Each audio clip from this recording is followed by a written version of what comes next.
though something has already been given by the organizing team, let me introduce myself. Vardhman Agarwal. I'm a chartered accountant by profession and a mentor by passion.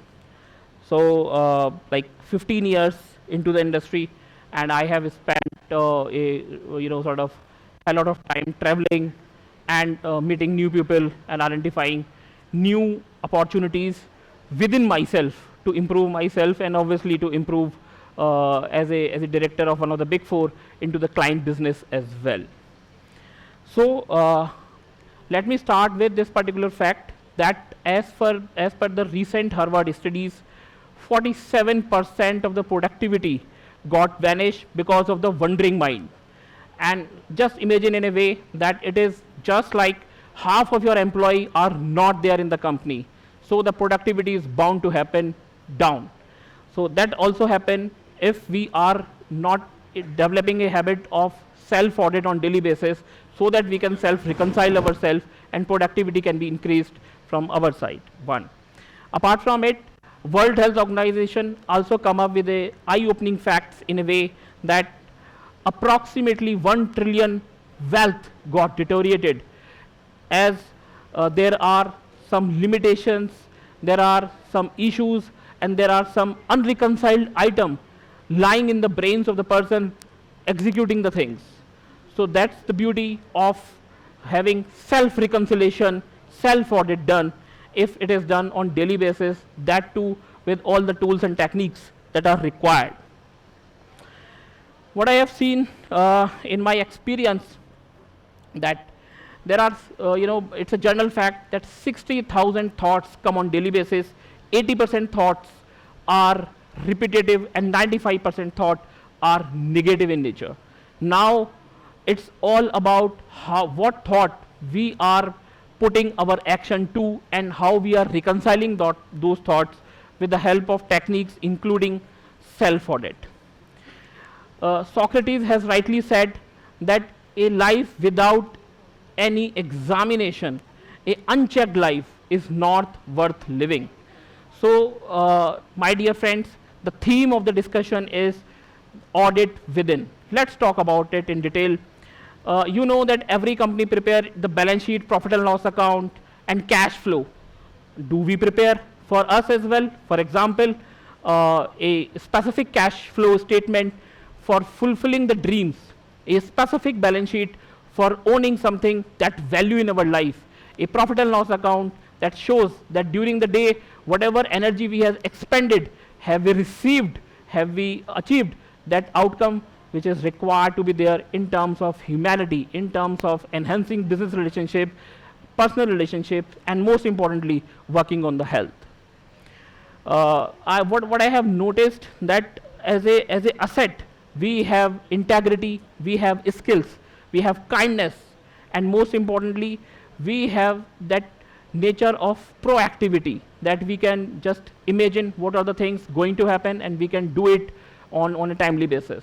As a liability, there is anger, there is ego, and most importantly, a habit of procrastination. So considering the assets liability, we need to specifically focus on the balance sheet of the life, including the profit and loss statement, which says about personal growth, what is the energy we are putting and what are the outcome we are getting, apart from the cash flow thing. Over a period of time, what I have noticed, like one of my friend reached to me and he said, in my city, people are generally rude. I specifically mentioned that, boss, have you ever seen yourself treating waiters, drivers, and people in metro? Then the answer comes. Its answer comes also lies in the self-audit mechanism. Because when we reflect ourselves, done a SWOT analysis on ourselves, then definitely things changes. For example, a farmer seeds two type of the seeds. One set of the seeds he gives regular water, and one type of the seeds he randomly give water, not on a regular frequency, just to make it survive. After a particular point of time, you will see that first set of seeds who are giving regularly the waters and nourishment got enhanced, and the second type of the seeds who are not giving regular attention, got unchecked and unwatered, ultimately comes up in a way that those seeds the weeds are around them. For example, in our life, it's all about negativity.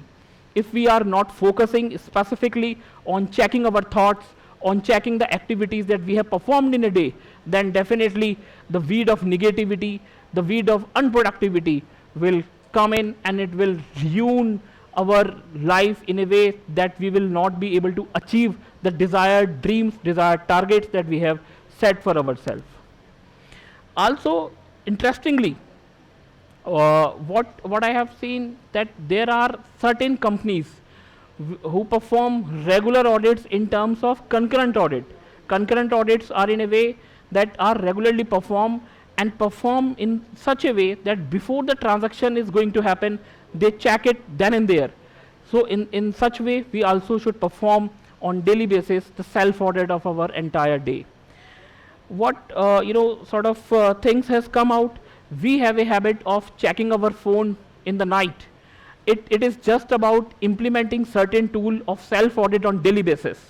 The tools which is taking the feedback. In the business language, we call third-party confirmation. Just validating your thoughts, your trueness with your true friends and getting the outcome. The second tool which we have noticed is journaling. Journaling as such, in a way that whatever happened during the day, you need to write it down so that you can filter it out and chunk out what exactly are the activities which are giving benefit on your, to you on daily basis, and can help you to achieve the long-term dream.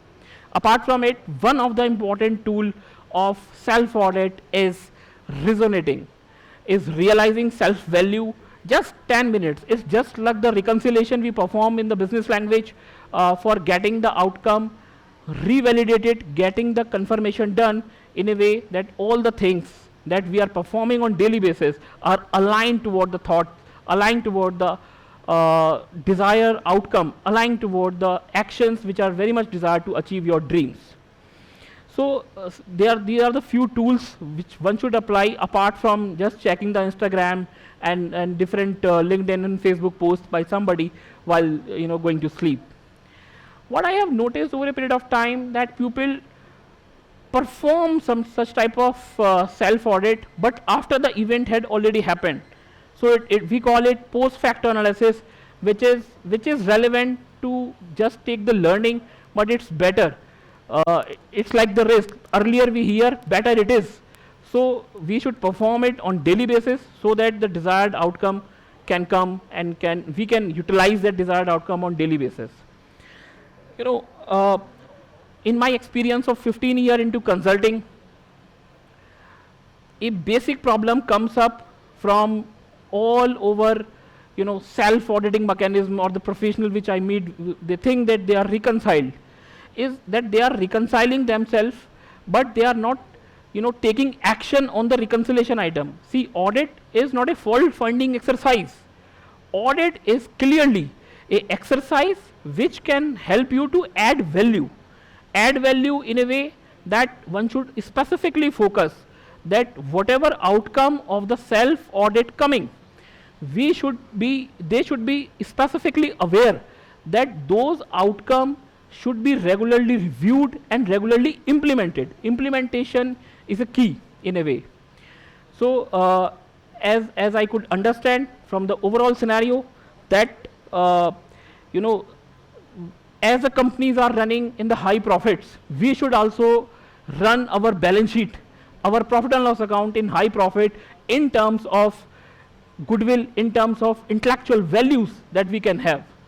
So whenever you are closing the books of account, your books of account, specifically personal books of account, I wish that may all your balance sheet, all the assets should surpass the liabilities in a way that whatever your achievements should be more than the efforts that you put. Your actions, which are reflected by the income that you receive in the PL account, should be reflected in a way. Love should be more than the conflicts. And the last thing, which is cash flow. Your cash flow should be full of the dreams that you may achieve. Thanks a lot. This is my time. Thanks.